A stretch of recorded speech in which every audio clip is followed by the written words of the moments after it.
A beautiful woman named Jennifer arrives in a small town to collect the keys to a villa she had previously booked. The owner hands her a map of the villa's location. Jennifer is a novelist seeking peace and inspiration for her work. Jennifer stops at a gas station to refuel. There, she meets 3 local men named Johnny, Andy, and Stanley. When she asks about the villa's location, Johnny tells her she has passed it by 10 miles. With his smooth talk, Johnny tries to flirt with Jennifer, but she rejects him. At that moment, Johnny accidentally spills a bucket of water, causing his friends to burst into laughter. Upon arriving at the villa, Jennifer sets up her writing tools and relaxes to find inspiration. However, her curiosity leads her to a shed filled with tools and medicine. Later, as she returns to the villa, she accidentally spills her drink on herself, forcing her to wash her clothes. Unbeknownst to her, someone is secretly recording her from a distance. The next morning, Jennifer goes for a jog to refresh her mind. While running, she discovers an abandoned building. Overcome with curiosity, she enters only to find it in a state of severe neglect. After her workout, Jennifer attempts to wash her face, but the villa's water is filthy and the toilet is clogged. She immediately contacts the villa's management to send someone to fix the problem. As she reaches for her phone, it accidentally falls into the toilet, forcing her to dry it out. Soon after, a plumber named Matthew arrives to repair the pipes. When he finishes, Jennifer, overjoyed, absent-mindedly kisses Matthew before quickly leaving out of embarrassment without paying him. Meanwhile, by the lake, Johnny, Andy, and Stanley gather. Stanley informs Johnny that Matthew has a girlfriend, the woman Johnny met at the gas station. Andy doubts this, considering Matthew's physical disability. However, Stanley reveals that Matthew had just fixed the plumbing at the woman's villa and even received a kiss from her. Stanley then shows them a secretly recorded video of Jennifer. He begins to taunt Johnny, claiming he has lost to Matthew in winning a woman's attention. Enraged, Johnny is determined to prove he can have Jennifer. That night, Jennifer, struggling to find inspiration, calms herself by abusing drugs until she falls asleep. She wakes up in the middle of the night to a strange noise outside and finds a dead bird near her villa. Terrified, Jennifer decides to move another villa to rest. However, when she opens her laptop, she is shocked to find a photo of an unknown man inside. Suddenly, Johnny and Stanley appear with a camera, recording everything. Andy descends from the upper floor. Jennifer quickly threatens that she has called the police, but John allows, reminding her that Matthew had told them her phone fell into the toilet. Johnny accuses Jennifer of not paying Matthew, but Jennifer explains that Matthew left on his own. When Jennifer attempts to give them money, Johnny refuses and instead forces her to drink with them. She refuses and demands they leave, but Johnny becomes furious and they begin to torment her with threats. Johnny forces Jennifer to open her mouth, warning that he will smash her head with a baseball bat if she refuses. Trembling, Jennifer obeys while crying. Johnny then pulls out a gun and shoves it into her mouth, while Andy forces her to drink more alcohol. Johnny pressures Matthew to participate, despite Matthew's reluctance and guilt.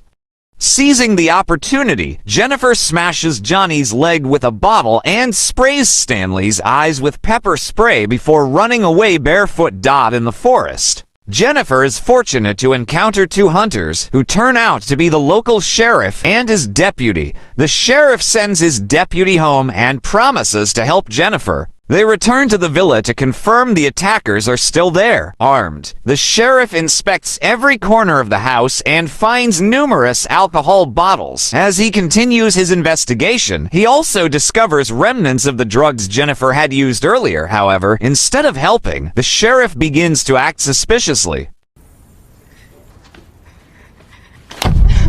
And soon after, Johnny, Andy, Stanley, and Matthew arrive, revealing that they are all working with the sheriff. With Stanley's camera recording, the sheriff starts violating Jennifer while threatening her with his gun. Jennifer tries to fight back by slapping the sheriff, but she is outnumbered. Johnny orders Matthew to rape Jennifer. At first, Matthew refuses, but Johnny threatens to harm Jennifer if he does not comply. Eventually, Matthew is forced to do it. Shut up. In the midst of the brutal assault, the sheriff's child calls, asking where he is. The sheriff then decides to end everything. Leaving Jennifer sobbing helplessly in a weakened state, Jennifer tries to escape again, but outside the villa, Johnny and Andy catch her. They shove her to the ground, forcing her head into a puddle until she nearly drowns. The sheriff then brutally assaults. When Jennifer regains consciousness, she gathers her remaining strength and runs toward the river. Chased by the men, she ultimately decides to jump into the water. The sheriff waits calmly for Jennifer to surface, but she never does. This makes them panicked-enraged. The sheriff orders all evidence to be destroyed and the villa cleaned. He returns home, where his pregnant wife awaits him. 1 month later, the sheriff continues his life as usual. However, Matthew is consumed with guilt, haunted by visions of Jennifer. One night, he sees Jennifer's ghost, terrifying him. Meanwhile, Stanley panics after realizing his camera is missing. Johnny is furious because all the recorded evidence was in it. One night, Johnny is terrorized when someone throws Jennifer's sandal at him. Come on out, fucker. Come on! He finds a pile of rubber bracelets, Matthew's signature accessory, and assumes Matthew is behind it. When the sheriff arrives and learns about it, he becomes enraged and immediately seeks out Stanley. Furious, he interrogates Johnny, Andy, and Stanley, threatening them to find Matthew. The next day, the sheriff takes the villa owner hunting. When his partner takes a break, the sheriff offers him a bottle of whiskey. "I usually serve this at weddings and baptisms," he says casually. His friend smiles, but before he can take a sip, the sheriff raises his gun.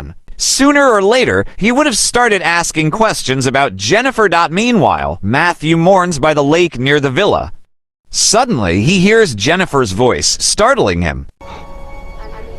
He searches for the source inside the villa, only to realize it is coming from outside. He follows the voice, but slips and falls down a staircase. When he regains consciousness, Matthew finds himself inside an abandoned house, where he sees Jennifer sitting. Full of regret, Matthew confesses everything that he was forced to do it and deeply regrets it. However, Jennifer remains unresponsive. Instead, she tells Matthew to lay his head on her lap as Matthew sobs and apologizes. Jennifer suddenly wraps a rope around his neck and strangles him to death. Meanwhile, Stanley and Andy searched for Matthew. While Andy was by the river, he saw an object fall into the water and thought it was Matthew. He entered the forest to search for Matthew, but was surprised by Stanley's arrival. They heard music that Andy used to play, and they rushed towards the sound. Andy entered an abandoned house, while Stanley found Jennifer, who was still alive, right in front of him. However, as Stanley tried to catch her, his foot got trapped in a hunter's trap. Andy ran to help, but unknowingly, Jennifer was behind him, swinging a baseball bat at his head until he fainted. When Andy woke up, he was bound hand and foot on a large rock. She began her revenge, recording a video of Stanley, who was also bound, forcing him to put a dead rat in his mouth and attaching his eyelids to hooks to keep his eyes open. After that, Jennifer returned to Andy, who was helpless, and repeatedly dipped his face into the toxic liquid. Using her intelligence, Jennifer skinned a fish and applied its flesh to Stanley's face, attracting crows to peck at his eyes. Next, it was Johnny's turn. Jennifer lured him out of his house by wearing revealing clothes.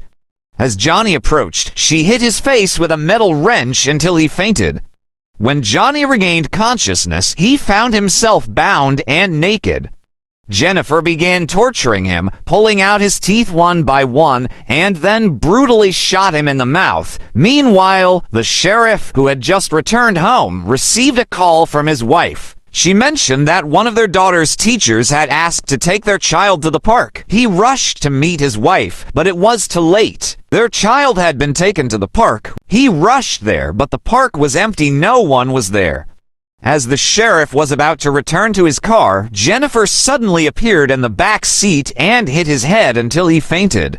When the sheriff regained consciousness, he found himself bound.